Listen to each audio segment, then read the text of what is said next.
Hello everyone, শুভ ষষ্ঠী। তো আমি আর বোন কালকেও যথারীতি বেরিয়ে গেছিলাম। হ্যাঁ, কালকেও আমার বর আসেনি, তো আমি আমার বোনকে নিয়ে বেরিয়ে গেছি। তো ও আমার ওয়ান অ্যান্ড অনলি পার্টনার। সন্ধে সন্ধে সাজুগুজু করে দুজনে মিলে পরিপাটি হয়ে চলে এসেছিলাম একটা ক্যাফেতে। তো এই ক্যাফেটা হলো স্টাফ কোয়ার্টারে, তো ড্রিম ক্যাফে অ্যান্ড রেস্টুরেন্ট। তো যেখানে পুজো হচ্ছে ঠিক তার পাশে। তো মোটামুটি অ্যাম্বিয়েন্সটা কিন্তু সুন্দরই ছিল, কিন্তু সিটিং ক্যাপাসিটি একদমই কম। তো তোমরা যদি যাও তাহলে একটু অপেক্ষা করতে হতে পারে। তো ছবিগুলো কিন্তু খুব ভালো এসেছে ক্যাফেটাতে। তো ফার্স্টে আমরা গিয়ে প্রচুর ছবি তুলে নিয়েছি, কারণ ছবি তোলা কিন্তু একদমই মাস্ট। কিন্তু বাইরে তো এত ভালো ছবি আসছিল না, তো আমি আর বোন দুজনে মিলে এখানে বসেই ভালো ভালো ছবি তুলে নিয়েছিলাম। তো প্রচুর ফটোশ্যুট করার পর আমার বোনের এখানে খুব জল তেষ্টা পেয়ে গেছিলো, তো হুড়মুড়িও জল খেয়ে নিচ্ছে। তো জল টল খেয়ে তারপরে আমরা অর্ডার করে দিয়েছিলাম এখানে স্পেশাল চিকেন চাউমিন, আর সাথে কিন্তু নিয়েছিলাম ক্রিসপি চিলি বেবিকর্ন। তো আমাদের এক্সপেকটেশন একদমই ছিল না যে খাবারটা ভালো হবে, এই জন্য আমরা অল্প কিছুই অর্ডার করেছিলাম। তো বেশি কিছুর পরে অর্ডার করিনি, কারণ দেরি হচ্ছিলো খুবই।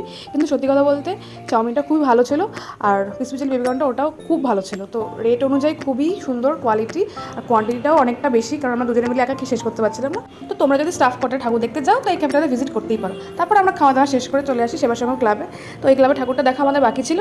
তো রোজ রোজই আমরা খালি এই ক্লাব থেকে এই ক্লাব, এই ক্লাব থেকে এই ক্লাব আমরা আপ ডাউন করতে থাকি, কারণ তিনটে ক্লাবই আমাদের খুবই বাড়ির পাশে। তো তিনটে ক্লাবেই আমাদের ঠাকুর দেখা কমপ্লিট, কিন্তু তাও আমরা রোজই যাই, কারণ কোথাও যাওয়ার সেরকম জায়গা নেই। আমি আর বোন প্রত্যেক দিনই বেরিয়ে পড়ি। তো এখানেও একটু ছবি টবি তুলে নিচ্ছিলাম। তো কালকে কিন্তু বেশ ভিড় হয়েছিল। ভিড়ের মধ্যে ঠেলাগুতো খেতে খেতে আমরা চলে আসি প্যান্ডেলের ভিতরে। তো এখানেও কিন্তু বেশ ভিড় ছিল, বেশিক্ষণ দাঁড়াতেই দিচ্ছিল না। তো কালকের জন্য এটুকুই, কালকে এই ঠাকুরটা দেখে আমরা বাড়ি চলে আসি। তো আজকে ভিডিওটা কেমন লাগলো অবশ্যই কমেন্টে জানিও। দেখা হচ্ছে আবার নতুন ব্লগে। আজকের জন্য বাই।